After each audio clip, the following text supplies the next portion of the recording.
वंदे श्री गुरुतारणम सम्यक दर्शन episode number 3। सम्यक दर्शन के उत्पत्ति प्राप्ति कारण आदि की अपेक्षा से भेद। सम्यक दर्शन का उत्पत्ति अपेक्षा से तत्वार्थ अध्याय 1 के 3 के अनुसार दो भेद होते हैं, एक निसर्गज और एक अधिगमाज। निसर्गज कहिए जो जीव ने पूर्व समय में स्वाध्याय चिंतन सत्संग किया है, वो संस्कार जो भेद ज्ञान के लिए हैं वह स्वयं ही प्रकट हो जाते हैं। जैसे किसान के द्वारा फसल काटते समय कोई अनाज का दाना खेत में पड़ जाए और जैसे ही आषाढ़ में पानी बरसता है तो वो अंकुरित हो जाता है, यह है निसर्ग। अधिगमाज कहिए ज्ञान के माध्यम से गुरु आदि के किसी के संबोधन उपदेश से जो उत्पन्न होता है उसका नाम है अधिगमाज। सम्यक दर्शन की उत्पत्ति में जो निमित्त जाति स्मरण आदि है उनमें भी जाति स्मरण धर्म श्रवण वेदना आदि का ग्रहण होता है। ये जाति स्मरण आदि बाह्य निमित्त हैं। स्मरण होने के उपरांत समय से प्रथम समय से लगातार अंतर्भूत काल के ही भीतर ही होता है, जो देव नारकियों के होता है। नारकी जीवों में केवल जाति स्मरण सम्यक का निमित्त नहीं, बल्कि पूर्व भौतिक अनुष्ठानों की विफलता के दर्शन रूप उपयोग से जाति का स्मरण कारण बनता है। ऐसे ही वेदना का कारण जब उपयोग ग्रहण करता है तब बनता है।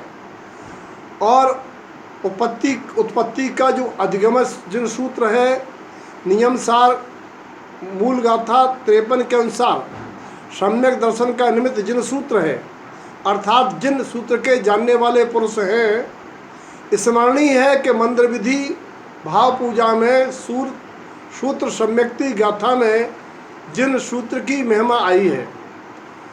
नरकों में धर्म श्रवण संबंधी कारण पर शंका। नारकी जीवों के धर्म श्रवण किस प्रकार संभव होता है, क्योंकि वहाँ तो ऋषियों के गमन का भाव है।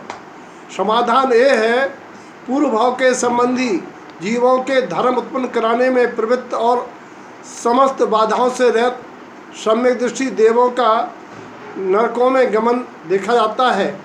नीचे के 4 पृथ्वियों में धर्म श्रवण के द्वारा प्रथम सम्यक की उत्पत्ति नहीं है, क्योंकि वहाँ देवों का गमन नहीं होता है।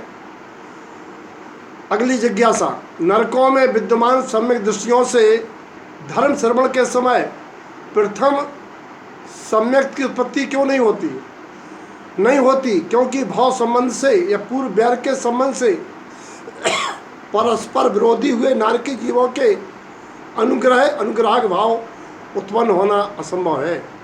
अगला है सम्यक दर्शन की उत्पत्ति का अगला कारण 10 कारण हैं आज्ञा आदि। ये है मार्ग, आज्ञा मार्ग उपदेश आदि जो 10 कारण हैं सम्यक दर्शन के, उनको क्रम से भगवत अरहंत सर्वज्ञ की आज्ञा मात्र को मानकर सम्यक दर्शन को प्राप्त हुए जीव आज्ञा रुचि है, आज्ञा सम्यक्ति है। अप्रग्रही मोक्ष मार्ग के श्रवण मात्र से सम्यक दर्शन को प्राप्त हुए जीव मार्ग रुचि मार्ग सम्यक्ति हैं। तीर्थंकर बलदेव आदि शुभ चारित्र के उपदेश को सुनकर सम्यक दर्शन को धारण करने वाले उपदेश रुचि उपदेश सम्यक्ति हैं। दीक्षा आदि के निरूपक आचरांग आदि सूत्रों को सुनने से जिनको सम्यक दर्शन हुआ वे सूत्र सम्यक्ति हैं। बीज पदों के ग्रहण पूर्वक सूक्ष्मार्थ तत्वार्थ सिद्धांत को प्राप्त करने वाले बीज रुचि बीज सम्यक्ति हैं। जीवादि पदार्थों के संक्षेप कथन से सम्यक दर्शन करने वाले संक्षेप रुचि संक्षेप सम्यक्ति हैं। अंग पूर्व के विषय प्रमाण आदि के विस्तार कथन से जिन्हें सम्यक दर्शन होता वे विस्तार रुचि विस्तार सम्यक्ति हैं। वचन विस्तार के बिना केवल अर्थ ग्रहण से सम्यक दर्शन हुआ वे अर्थ रुचि अर्थ सम्यक्ति हैं। आचरांग द्वादशांग में जिनका सिद्धांत अति दृढ़ है वे अवगाढ़ रुचि अवगाढ़ सम्यक्ति है। परमावधि केवल ज्ञान दर्शन से प्रकाशित जीवादि पदार्थ विषयक प्रकाश से जिनकी आत्मा विशुद्ध हुई है वे परमावगाढ़ रुचि वाले परमावगाढ़ सम्यक्ति हैं। इस प्रकार से आज सम्यक दर्शन की उत्पत्ति के दो भेदों का वर्णन हुआ है। अब आगे जुड़े रहिए शेष आगामी एपिसोड में।